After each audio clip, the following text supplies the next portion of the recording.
Correspondería ahora que hagamos algún abordaje filosófico de las ramas tradicionales del derecho privado.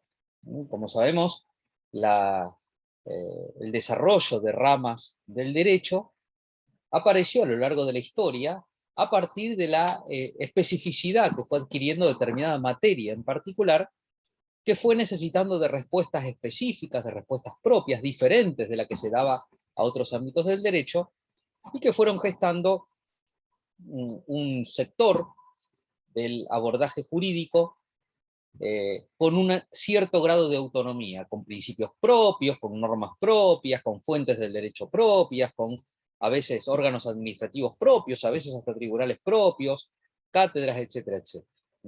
Después de haber recorrido los del derecho público, en donde tiene una fuerte presencia el interés colectivo, el interés común, y una presencia importante del Estado, nos vamos a referir a las ramas del derecho privado. Sabemos que la distinción dura entre derecho público y derecho privado proviene de los tiempos del desarrollo del capitalismo, en el cual el derecho privado estaba enmarcado por la necesidad de exaltar y proteger la propiedad privada y de proteger la autonomía de la voluntad, o sea, la libertad de cada uno como fuente del derecho, frente al derecho público, en el cual la atención está principalmente hacia el interés público, y donde se trata de regularlo al Estado para evitar que el Estado invada y avance sobre los particulares, proponiendo un Estado mínimo, un Estado gendarme. En este contexto es que se desarrolló esta diferencia fuerte entre el derecho privado y el derecho público, cosa que no existía antes de la Revolución Industrial, en donde estaban fuertemente compenetrados.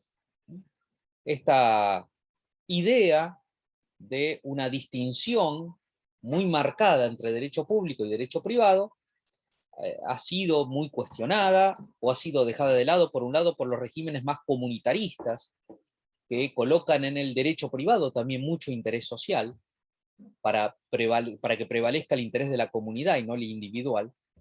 Por supuesto también por los regímenes totalitarios, en los cuales no hay ámbito y no hay espacio para la libertad individual, y también por algunas propuestas del neoconstitucionalismo, que quieren con la Constitución penetrar en las ramas, y que las disposiciones constitucionales y del derecho convencional de los tratados internacionales tengan consecuencias en el derecho civil, en el derecho comercial, y de esa manera, entonces ya también ese límite o esa barrera entre derecho público y derecho privado desaparece porque se amalgama todos los dos componentes a la hora de dar las soluciones específicas. Desde la modernidad, desde la revolución industrial, el derecho privado tuvo un rol de hegemonía muy grande. Por un lado, se tiende y se tendió en alguna medida a privatizar el mundo jurídico, o sea, a explicar el mundo jurídico con las categorías propias del derecho privado. Pensemos, por ejemplo, en las teorías del contrato social o del pacto social. El contrato es una institución del derecho privado que los pactistas, Rousseau, Locke, lo utilizaron para explicar a la sociedad misma. Después, en la edad contemporánea, autores más comunitaristas, más partidarios del Estado, de un Estado fuerte, le van a cuestionar a los pactistas diciendo, ustedes quieren explicar a la sociedad por el individuo que hace un pacto, cuando en realidad al individuo se lo explica por la sociedad. Y así se enfrentan dos grandes tesis, ¿no? Pero estos desarrollos propios del capitalismo, de la revolución industrial, llevaron a que instituciones del derecho privado de alguna manera trasvasen sus límites y avancen como instituciones para explicar el mundo jurídico de manera completa. Recordemos también cómo Locke planteaba que la defensa de la propiedad, en última instancia un instituto propio del derecho privado, era el fin del gobierno. Y lo que fue en la modernidad el tiempo de la ley, o el tiempo de las leyes como fuentes del derecho, con el devenir del comercio internacional, dio lugar al tiempo del contrato y al tiempo de los tratados, en donde las fuentes que son fruto de los acuerdos entre personas o entre países prevalece sobre la autoridad, a la cual no se confía mucho. Y las áreas del derecho, con una fuerte presencia de orden público, y por tanto con una regulación muy firme del Estado, se van diluyendo, como es el derecho de familia, en donde la idea, por ejemplo, de una institución histórica del derecho de familia como el matrimonio se diluye, por un lado trasvasando los límites de lo que constituye matrimonio. Ya matrimonio puede ser entre personas de distinto sexo, el deber de fidelidad ya no es un deber jurídico, y al mismo tiempo también se asimila el matrimonio, o muchas consecuencias jurídicas del matrimonio se atribuyen también a uniones convivenciales que no constituyen matrimonio. Se va privatizando, en ese sentido, la presencia del orden público en estas áreas. Sin embargo, en el siglo XXI, en los últimos años, a partir de ciertos cuestionamientos que vuelven a surgir al capitalismo liberal, se vuelve a cuestionar esta hegemonía del derecho privado, y además por la influencia del neoconstitucionalismo, que quiere que principios que son propios del derecho público penetren también en el derecho privado. Tenemos que tener en cuenta también, cuando pensamos en el derecho privado, el enfrentamiento histórico que existió entre dos maneras de ver el derecho privado. Aquella manera que estaba inspirada en la idea del derecho romano clásico, una idea fuertemente individualista. Recordemos que en última instancia en Roma, originariamente en la antigua Roma, en la Roma de la antigüedad, en los primeros tiempos de la civilización romana, era la gens o la gran familia, regida por el pater familia, la que tenía la soberanía prácticamente, y el Estado de a poco fue avanzando, imponiéndole algunos límites que siempre fueron vistos como algo indeseable, porque le restaba esa libertad que debía tener cada paterfamilia o cada familia. De allí que el derecho privado, el derecho romano clásico, fue un derecho con un fuerte acento individualista, reflejado en su reconocimiento del derecho de propiedad privada, individual, y de la libertad de contratar de manera muy amplia, sobre el cual progresivamente empezó a avanzar la soberanía del Estado respecto de la del pater familia. Esta visión del derecho privado se enfrentó en la Edad Media con la visión de los pueblos germánicos, de los pueblos bárbaros, así los llamaron los griegos y los romanos, que se quedaron con Europa con la caída del Imperio Romano, que era un derecho mucho más comunitarista, un derecho donde el interés social tenía una relevancia muy superior al interés individual, en donde la propiedad privada o era desconocida o no importaba, era más bien una propiedad de la aldea, colectiva o de grupos, con libertad de uso para pastar, para sembrar, en donde había toda una red de lealtades y juramentos y compromisos tradicionales, y en donde la costumbre tenía un rol preponderante. Estas dos maneras de ver el derecho privado, que de alguna manera se reflejaron también en lo que fue el Código Civil francés, por un lado, recogiendo las ideas del derecho romano clásico, y el Código Civil alemán, un siglo después, porque por influencia de la escuela histórica de Savigny, entre otros, resistieron para que Alemania adopte el derecho romano clásico que estaba en el Código Civil francés, considerando que era contrario a las costumbres alemanas. De alguna manera se reflejó después en el Código Civil alemán. Sin duda, desafíos para el derecho privado, para el siglo XXI, para los tiempos que vivimos, tienen que ver con qué lugar se le va a dar a la libertad individual en tiempos en donde se quiere la libertad, se busca la libertad, pero en tiempos de consumo, en donde las relaciones de consumo muchas veces, digamos, avasallan la libertad, y en donde se ponen los descubrimientos relacionados con la psicología de masas al servicio de la publicidad para tratar de orientar la libertad de las personas hacia el consumo. También es un desafío ver qué va a quedar con la eticidad familiar, con los grandes principios de la familia, los grandes criterios de la familia tradicional, en tiempos líquidos, como habíamos hablado en la clase anterior, y qué va a pasar con el espacio, ¿no? Con el lugar que tanto determina el derecho, los fines de la competencia, el domicilio, la ley aplicable, y con el tiempo en un mundo en donde cada vez avanzan las tecnologías de la información y la comunicación, en donde las cosas ocurren en Internet, que no son un lugar, y además donde se pueden dejar programadas automáticamente cosas para que ocurran, ¿no? Que se las programan en un momento y ocurren después, desde una cosa tonta, como poder programar un correo electrónico hoy, escribirlo hoy para que se mande dentro de 5 días, y como un sistema jurídico basado en una idea de espacio muy acotada y de tiempo muy lineal, van a sufrir transformaciones en el siglo que tenemos nosotros. En este marco vamos a recorrer puntualmente algunos criterios o algunos elementos de algunas de las ramas tradicionales, para de nuevo, no es la idea aquí que repitamos los institutos de estas ramas, que ya los conocemos por la carrera de abogacía, que ya han sido estudiados, sino tratar de reabordar la cuestión de la autonomía de cada una de las ramas, que son sus notas propias y específicas, y además sus razones profundas, sus razones filosóficas. En el ámbito del derecho civil, le debemos a Savigny, este gran jurista y romanista alemán, el máximo representante de la escuela histórica del derecho, la división pentárquica del derecho civil, o sea, la división del derecho civil en 5 grandes partes. El derecho de la persona, el derecho de las obligaciones, en las cuales está el derecho de los contratos, el derecho de las cosas, el derecho de la familia y el derecho de la herencia, que durante mucho tiempo además han identificado distintas materias en la carrera: Civil 1, Civil 2, Civil 3, Civil 4, Civil 5, aunque a veces obligaciones por su extensión se dividían en 2.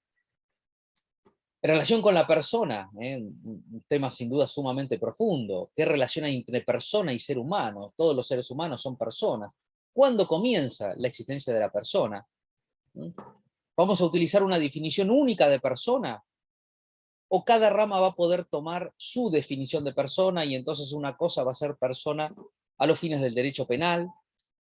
Hemos recorrido en algunas clases este planteo de algunos juristas y un tribunal, de plantear que existen personas no humanas también. No solo si todos los seres humanos son personas, donde entraría el problema de los embriones, entraría el problema de los seres humanos que están en estado vegetativo permanente, estaría el tema de la muerte cerebral también, en qué medida eso es muerte o no, sino además si puede haber personas no humanas. Por otro lado, si la persona tiene una entidad sustancial o se va haciendo con sus conductas. ¿Alguien se va haciendo persona o es persona de por sí? La personalización es un camino, es un proceso. ¿Cuándo empieza? ¿Cuándo termina? Y además este tema de la persona en el sistema económico, un sistema económico tan vertiginoso y con una gran capacidad de generar riqueza, ¿qué papel juega la persona física? ¿Qué papel juega la persona jurídica? No sabemos los fondos, los capitales y el movimiento económico que producen las sociedades comerciales, las sociedades anónimas, etcétera, etcétera, etcétera, que de alguna manera parecen dominar el sistema económico. Si uno habla de la economía, habla del comercio, los grandes actores no son personas jurídicas, aunque sabemos que detrás de las personas jurídicas hay personas físicas. ¿Y cuál es esta relación que se puede presentar entre la persona física y la persona jurídica? ¿Cómo las personas físicas pueden terminar diluidas, disueltas en el contexto de personas jurídicas? ¿O cómo terminan siendo algunas personas físicas las que controlan a las personas jurídicas para hacerlas responder a sus intereses? Temas muy íntimos, muy propios del derecho civil, vinculados a la persona, como el tema del nombre, la designación, la identificación de la persona. ¿Qué va a prevalecer, si el interés individual del repartidor, del que coloca el nombre, o el interés social a la hora de designar un nombre? Y esto tiene que ver con los límites a los nombres que se pueden colocar, a la posibilidad de la persona de cambiarse el nombre si no le gusta el nombre que tiene, la posibilidad de que distintos miembros de una misma familia tengan apellidos diferentes. El nombre, cuando hablamos del nombre, no hablamos solo del nombre individual, sino también del apellido. ¿Cuánto de tradición y cuánto de innovación se va a aceptar en relación con el nombre? ¿Cuánto plan de gobierno en marcha? ¿Cuánta espontaneidad o cuánta anarquía podemos registrar en este tema, que puede ser tan menor, pero no lo es? Otro gran sector de esta rama del derecho civil es el de los derechos reales, en donde los bienes y las cosas ocupan el rol preponderante. Y en este marco, pensar con las transformaciones sociales que existen, en qué medida el derecho civil acompaña y ha acompañado la diferencia de valor que van teniendo distintas cosas a lo largo del tiempo, y cómo ese derecho civil creado cuando la propiedad, el bien más importante, la cosa más importante eran los inmuebles, se va acomodando a situaciones en donde bienes muebles empiezan a tener un rol preponderante. Y aún más, bienes que no son cosas, o sea, bienes inmateriales. Muchas veces hoy en día, cuando se vende una empresa, no vale mucho sus instalaciones, sus locales, ni las máquinas, las herramientas, sino la marca, el nombre comercial, las patentes, que pueden llegar a adquirir valores siderales. En relación con los derechos reales también, Colby siempre resaltaba la necesidad de no olvidar al sujeto pasivo universal. Hay una visión en relación con los derechos reales que suele plantear los derechos reales como una relación directa de una persona con una cosa. Vista así, no se ven a todas las otras personas. Para que haya una relación jurídica tiene que haber sujeto activo y sujeto pasivo. Está el que tiene el derecho y está el que tiene la obligación. Cuando hablamos de derechos reales, significa que hay alguien que tiene un derecho respecto de todos los otros, el efecto erga omnes o el sujeto pasivo universal. Si se le reconoce a alguien el dominio sobre una casa, quiere decir que se le excluye a todos los otros de derecho sobre esa casa. Y entonces, claro, de esta manera se ve quiénes son los sujetos pasivos, los recipiendarios grabados. Nosotros podemos pensar que cuando una persona es dueña de algo, solo hay un reparto con un recipiendario que recibe potencia, un recipiendario beneficiado, pero nos olvidamos de todos los otros recipiendarios. En cuestiones como, por ejemplo, el tema del latifundio, o los terratenientes, que son titulares de campos, este tema, y con ocasión de las llamadas reformas agrarias, que algunos estados han emprendido para tratar de distribuir mejor la propiedad de la tierra, aparece esta cuestión, ¿no? Cuando alguien es propietario de un campo, los está excluyendo de la posibilidad de aprovechar de ese campo a todos los demás, lo cual puede ser por un lado justo, lógicamente, y por otro lado puede ser necesario para el desarrollo de la economía también, ¿no? Sea, los sistemas que han instalado la idea de una propiedad colectiva y por tanto han reducido mucho la posibilidad de que existan derechos reales respecto de los bienes de producción, han tenido dificultades después de sostener una producción de la riqueza a niveles compatibles con aquellos que han tenido los sistemas capitalistas, y por eso muchos se han abierto después al capitalismo, como en el caso de China, o como en el caso de Vietnam también, que con algunos planteos más socializantes han tenido que incorporar elementos de incentivo individual en el marco del reconocimiento de la propiedad privada, porque de otra manera quedaba muy atrasado económicamente respecto de los estados capitalistas. Por otro lado también no nos tenemos que olvidar, cuando pensamos en la propiedad inmaterial, que cuando hablamos de un invento, o hablamos de un descubrimiento, o de una obra científica, en esos casos, al ser bienes inmateriales, de suyo podrían ser aprovechados por muchos, sin agotarlos. Cuando uno tiene un objeto material, si uno tiene, no sé, un alimento, si uno tiene un cajón de naranjas, la naranja no puede ser participada por muchos. El que se queda con la naranja lo excluye al otro necesariamente. Se pueden repartir las naranjas.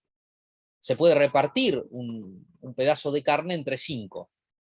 Pero cuando se reparte, se le quita una parte a cada uno. En cambio, los bienes inmateriales no son así. Una idea, un invento. Pensemos, por ejemplo, en la fórmula de una de las vacunas para el COVID.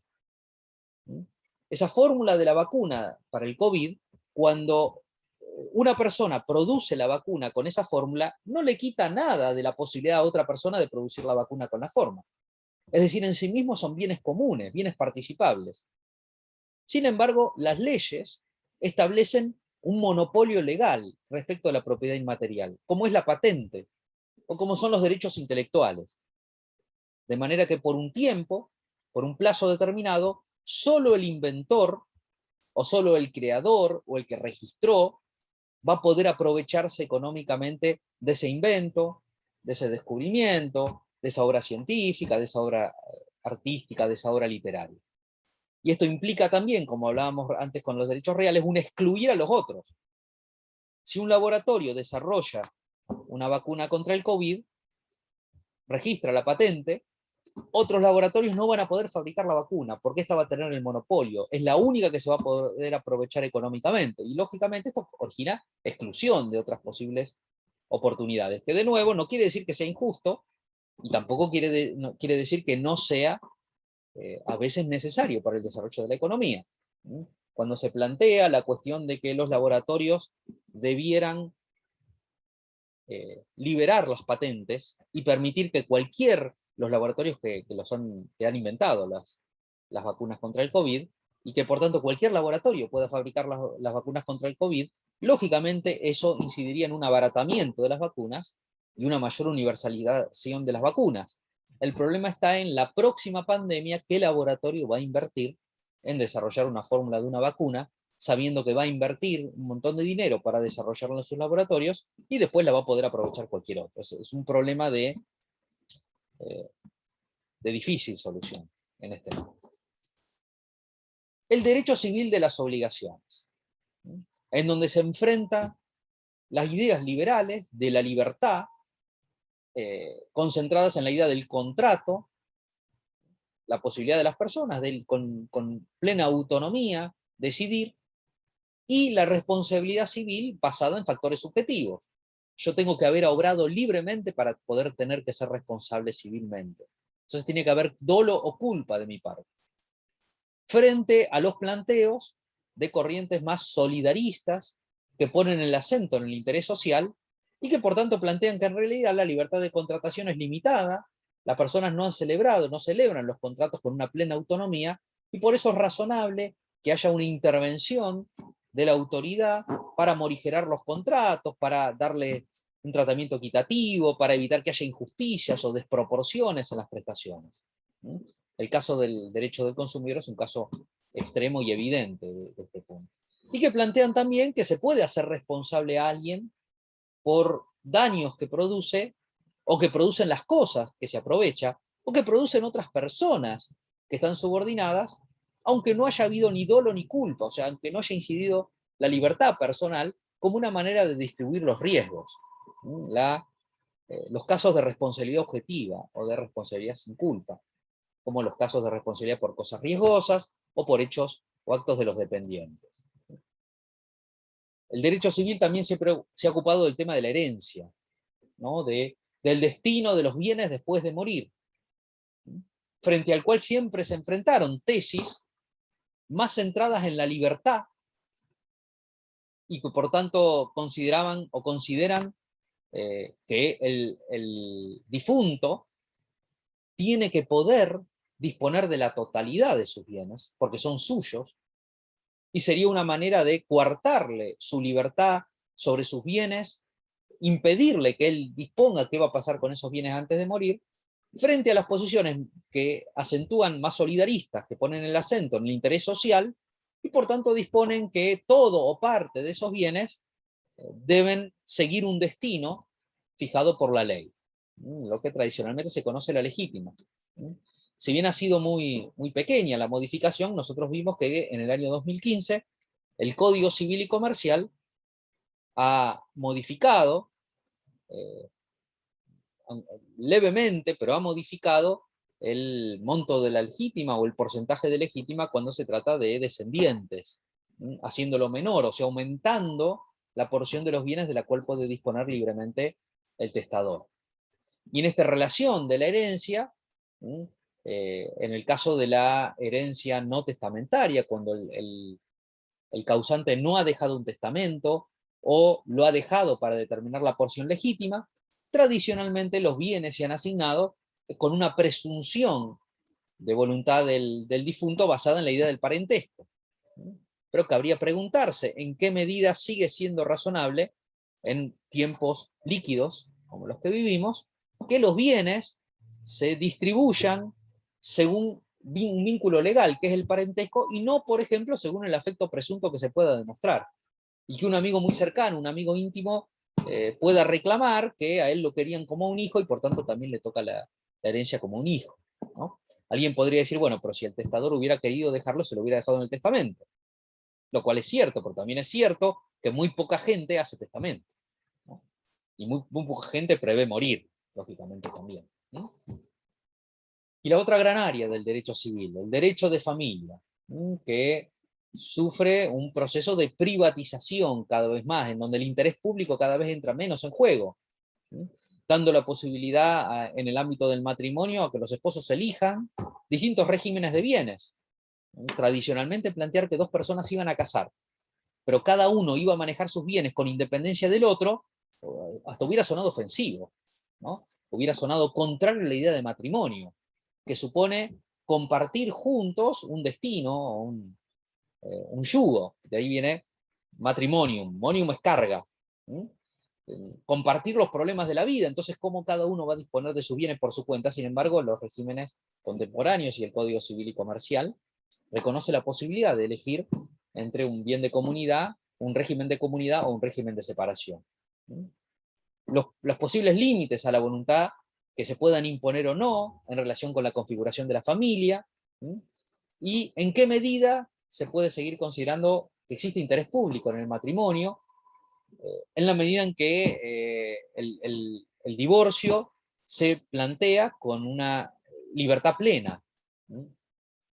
No hay más, desde el año 2015, causales por las cuales sí o sí debe encuadrarse un divorcio. Hasta el año 2015, dos personas que estaban casadas, si alguna se quería divorciar, debía o tener una causa, o si no, llegar a un acuerdo con el cónyuge para plantear la presentación conjunta. A partir del Código Civil del año 2015, por la voluntad unilateral de cualquiera de los dos, se puede proceder al divorcio, y claro, vemos entonces cómo el interés público que estaba presente en el pasado, en donde el matrimonio era una institución importante, y por eso para disolverlo tenía que haber causas muy serias, y además había que esperar un plazo, según la causal. Bueno, con el régimen del Código Civil se diluye, recoge esta idea de la modernidad más líquida. La primera rama en desprenderse del derecho civil y adquirir autonomía fue el derecho comercial. Recordemos, el derecho comercial aparece en la Edad Media como usos y costumbres de los comerciantes, a fines de la Edad Media, cuando empezó a desarrollarse, de nuevo a aflorar el sistema económico, después de la estabilización en Europa, la mejora de las cosechas, los descubrimientos y los nuevos inventos que permitían de nuevo recuperar el tráfico marítimo, hicieron que empiece a crecer el comercio, el intercambio, y que las reglas del derecho civil no les resultaran cómodas a los comerciantes, y empezaron a desarrollar sus propias reglas que utilizaban en sus relaciones comerciales.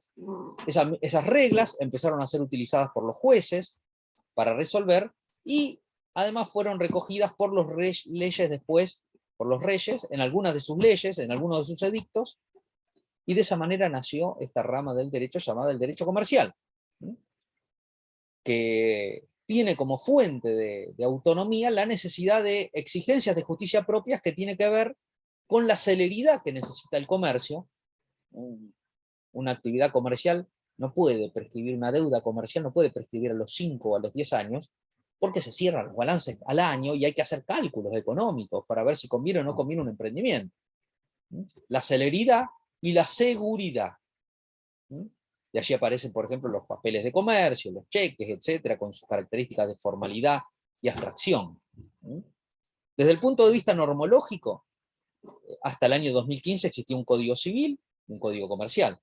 Desde el año 2015 existe un código civil y comercial, aunque hay leyes comerciales sueltas, ha retrocedido la autonomía normológica. En cuanto a tribunales específicamente comerciales, existen pocos. Generalmente el mismo tribunal se ocupa de las cuestiones civiles y comerciales, aunque sí tiene estos autonomía respecto de los penales o los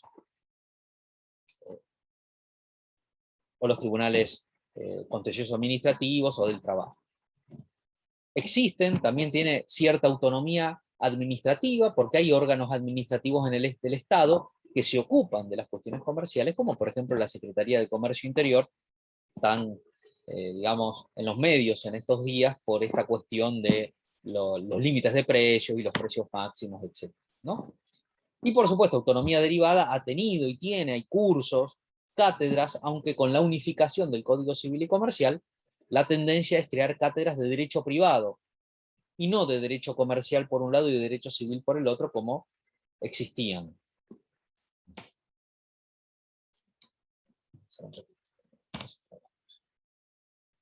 Otra rama de derecho internacional privado, un poco diferente, compleja, es la rama del derecho internacional privado. Es una rama especial, porque es una rama que nos va a dar una mirada diferente del razonamiento jurídico. En ese sentido, inviste lo que llamamos autonomía pedagógica, es decir, brinda una ocasión de educación y de aprendizaje diferente. ¿Qué vendría a ser el derecho internacional privado? El derecho internacional privado es la rama del derecho que aborda los casos que tienen al menos un elemento extranjero. En la dimensión sociológica del derecho internacional privado tenemos esos casos, esas situaciones, con un elemento extranjero. ¿Qué sería un elemento extranjero? Un contacto con un derecho extranjero. Por ejemplo, si tenemos un contrato entre un argentino y un alemán en Argentina, el elemento extranjero es la nacionalidad de uno de los contratantes. Si tenemos un contrato entre dos argentinos en Uruguay, el elemento extranjero es el lugar de celebración del contrato. Si tenemos un contrato entre dos argentinos en Argentina, pero sobre una cosa que hay que entregarla en Brasil, el elemento extranjero es el lugar de cumplimiento. Y claro, todo esto se puede combinar, porque podríamos tener a un paraguayo que hacen un contrato con un brasilero en Uruguay sobre una cosa que está en Brasil, pero por alguna razón inician un juicio en Argentina. Y entonces el juez argentino se encuentra con un caso que tiene elementos extranjeros y tiene que saber qué derecho usa para resolver ese caso. En qué medida puede tener que imitar, tomar en cuenta el derecho uruguayo, o el derecho brasilero, o el derecho paraguayo, o el derecho de Bolivia. Para hacer esto, el Código Civil y Comercial recoge una idea que desarrolló Bernard Goldschmidt, que además de filósofo del derecho, fue internacionalista, incluso fue más famoso internacionalmente como profesor de Derecho Internacional, en donde él expone y explica que habiendo un caso con elementos extranjeros, el juez que tenga que tomar en cuenta ese caso tiene que respetar ese elemento extranjero, y para hacerlo puede ser que tenga que imitar la sentencia que dictaría un juez extranjero respecto de ese elemento. Por ejemplo, supongamos en Argentina la mayoría de edad es los 18 años. Imaginemos que una persona de 17 años, nacional de un país donde la mayoría de edad se adquiere a los 17 años, está de paso por Argentina, quiere hacer un contrato, ese contrato da lugar a un conflicto, se plantea ante un tribunal, no parece razonable que el juez argentino declare nulo el contrato porque una de las partes no tiene 18 años.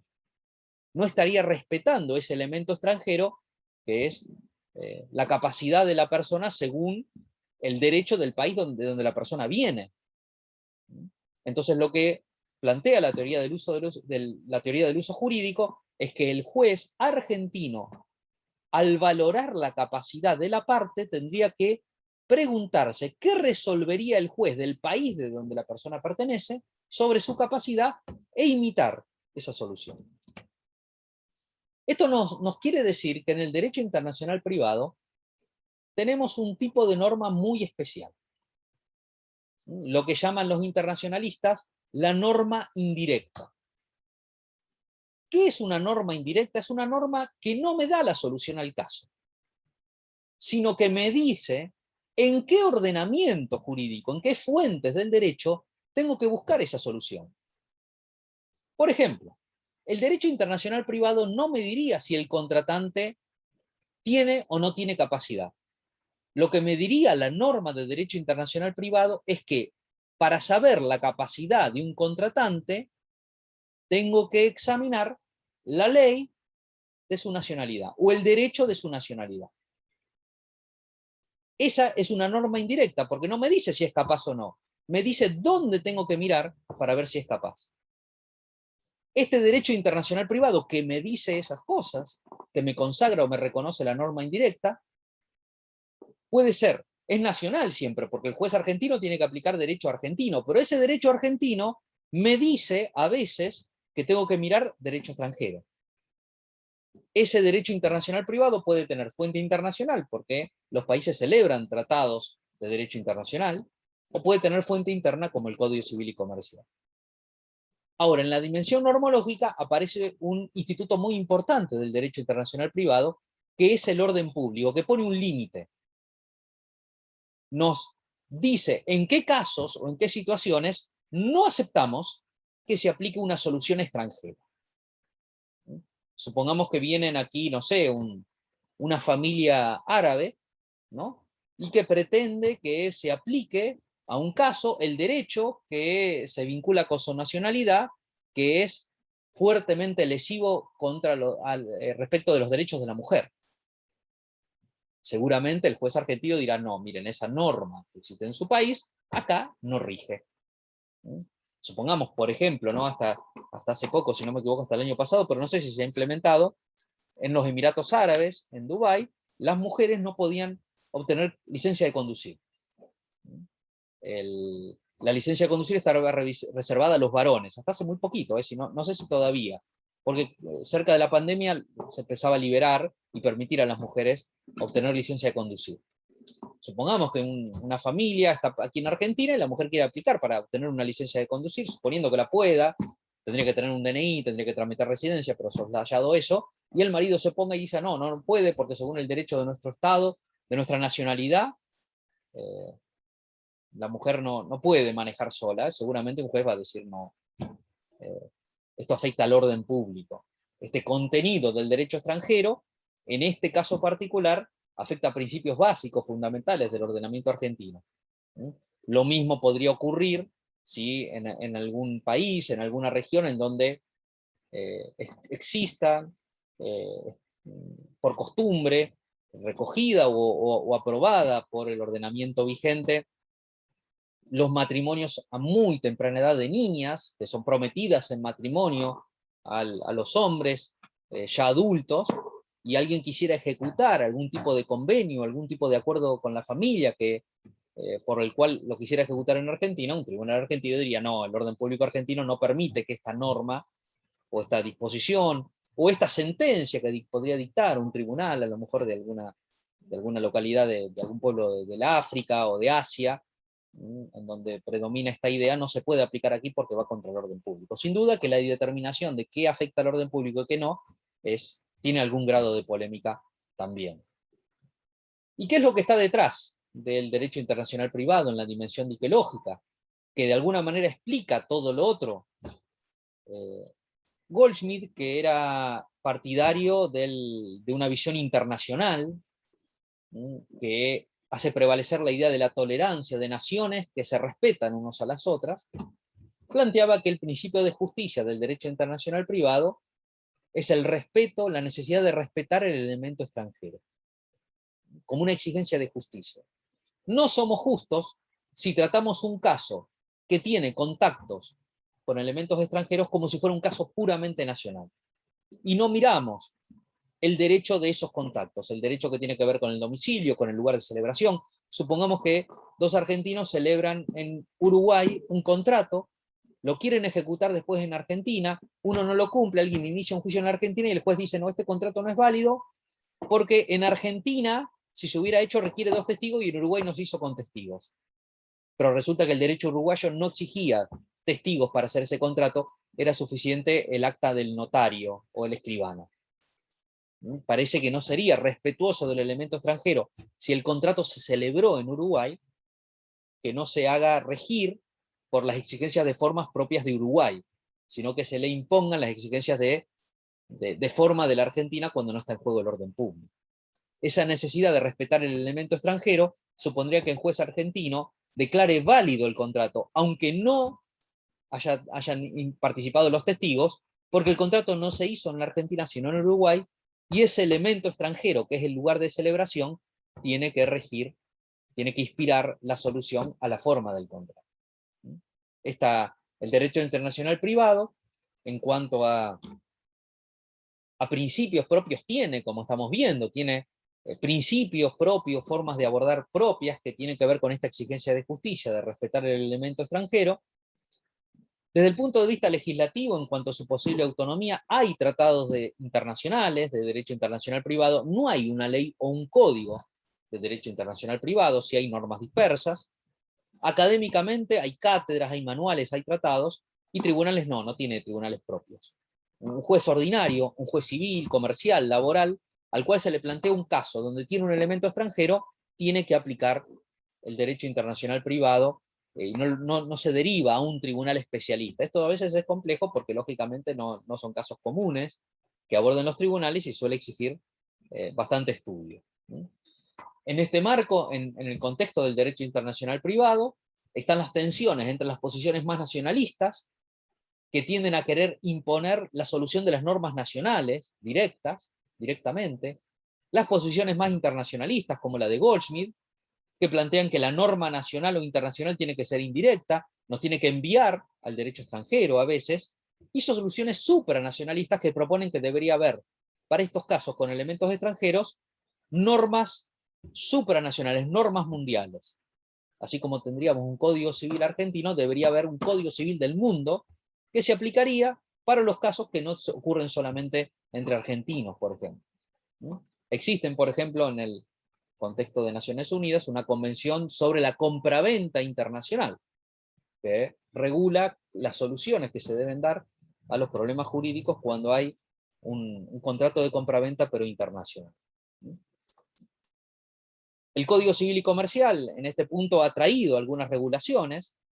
Por ejemplo, el artículo 2594 nos dice que las normas jurídicas aplicables a situaciones vinculadas con varios ordenamientos jurídicos nacionales se determinan por los tratados, las convenciones vigentes, y en defecto de normas de fuente internacional, las normas del derecho internacional privado argentino de fuente interna. Y en el artículo 2595 se regulan los casos en donde hay que aplicar derecho extranjero. Entonces expresamente dice, cuando un derecho extranjero resulta aplicable, el juez establece su contenido y lo tiene que interpretar como lo harían los jueces del Estado al que ese derecho pertenece, lo que hablábamos, la teoría del uso jurídico. Y menciona también el orden público, cuando son principios fundamentales, el derecho extranjero no se debe aplicar. Para cerrar este recorrido por las ramas más importantes del derecho privado, tenemos que mencionar una rama cuya ubicación en esta distinción entre derecho público y privado es polémica, que es el derecho del trabajo. El derecho del trabajo, ¿qué vendría a ser? Y bueno, sabemos que el derecho del trabajo, le llamamos derecho del trabajo, la rama del derecho que aborda un tipo particular del trabajo, ¿no? Porque toda actividad humana transformadora del ser humano o de la realidad exterior es trabajo, ¿no? Aunque muchas veces nosotros limitamos la palabra trabajo para el trabajo oneroso, el que se hace a cambio de una remuneración, y dejamos de lado el trabajo gratuito o el voluntariado, que no debería ser dejada de lado porque es trabajo también. La jurisprudencia en este sentido está avanzando en reconocer el valor y la importancia, por ejemplo, del trabajo doméstico que se hace gratuitamente a la hora de una separación o de una división de bienes, o incluso a la hora de fijar, sabemos, los aportes previsionales. La legislación apunta a reconocer, por ejemplo, el trabajo del cuidado de los hijos como trabajo, a los fines de ser computado como tiempo de aportes, como antigüedad en los aportes, más allá de que hay un problema de financiamiento, lógicamente, ¿no? de ese tema, de dónde van a salir los fondos para cubrir esos aportes económicos que no se hicieron. Pero tiene que ver con un reconocimiento de que hay trabajo que no se hace por dinero, que no es oneroso remunerado. Dentro del trabajo oneroso remunerado, sabemos que podemos distinguir el autónomo o independiente del subordinado, el que se hace para otra persona que tiene la facultad de dirigirla, que puede ser para el Estado, el empleo público regido por el derecho administrativo, que es público, o para particulares, en donde existe el contrato de trabajo regido por el derecho laboral o el derecho del trabajo. Entonces, fijémonos que cuando hablamos del derecho del trabajo nos preguntamos por la rama del derecho que aborda el estudio de esta parte del mundo jurídico que constituye el trabajo, pero no cualquier trabajo, sino el trabajo oneroso subordinado para particulares o privados. Sabemos que el derecho del trabajo, a partir de la Revolución Industrial, se desarrolló teniendo en cuenta los abusos que sufrieron los trabajadores en el marco del desarrollo del capitalismo y la Revolución Industrial, cuando los trabajadores abandonaban el campo para ir a la ciudad y se producía un exceso de oferta de trabajo que terminaba bajando muchísimo el precio, la remuneración del trabajo, la grave crisis y cuestión social que generó en el mundo trabajador, que dio lugar a los sindicatos, a las huelgas y también a normas protectoras, basada en el principio de la necesidad de proteger al trabajador, el indubio pro operario o el principio protectorio, desarrollándose después con alcances de autonomía normativa, como es en nuestro país la ley de contrato de trabajo y otras leyes laborales. Nunca se cumplió con la previsión constitucional de la reforma constitucional que prevé el dictado de un código del trabajo y la seguridad social. Nunca tuvo lugar ese cuerpo codificado de derecho del trabajo. Un área del derecho, una especificidad material, que también ha tenido mucho desarrollo en materia judicial, creándose tribunales específicos, los fueros del trabajo, que en los distritos importantes existen. En los más pequeños, muchas veces la competencia material laboral la asumen los juzgados civiles y comerciales, pasando a ser juzgados civiles, comerciales y laborales. Pero en los distritos más importantes constituye un fuero específico.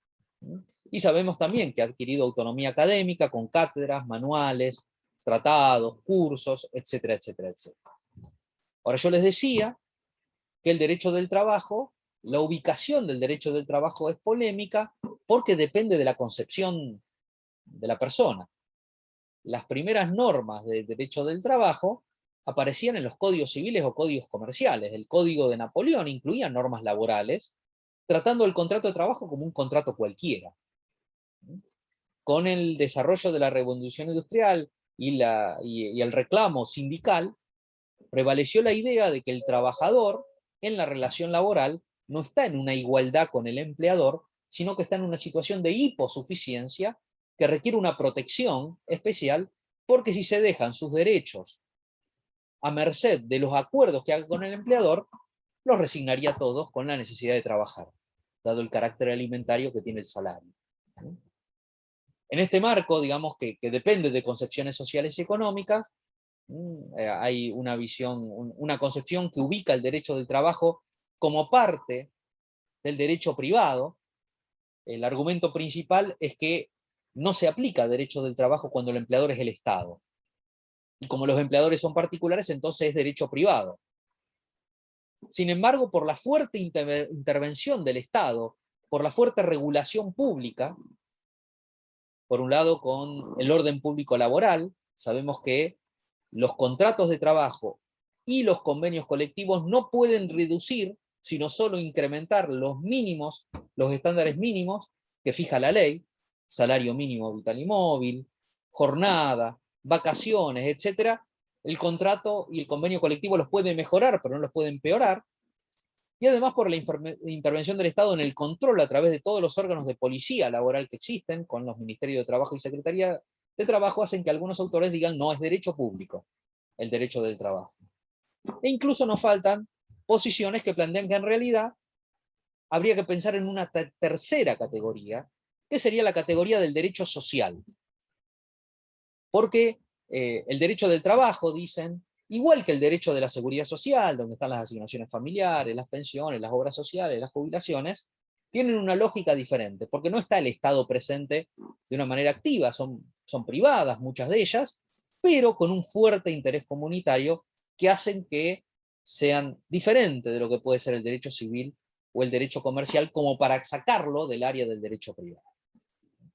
Estas básicamente, podríamos decir, son las ramas clásicas del derecho privado, derecho civil, derecho comercial, internacional privado y derecho del trabajo. Podríamos hablar también de alguna manera, o algunos plantean el derecho agrario, aunque otros plantean también que es un derecho más público o que tiene otros elementos, o un desmembramiento del derecho civil, pero básicamente estas son las normas que tendremos que recorrer, las ramas que tenemos que recorrer principalmente al hablar del derecho privado como tal.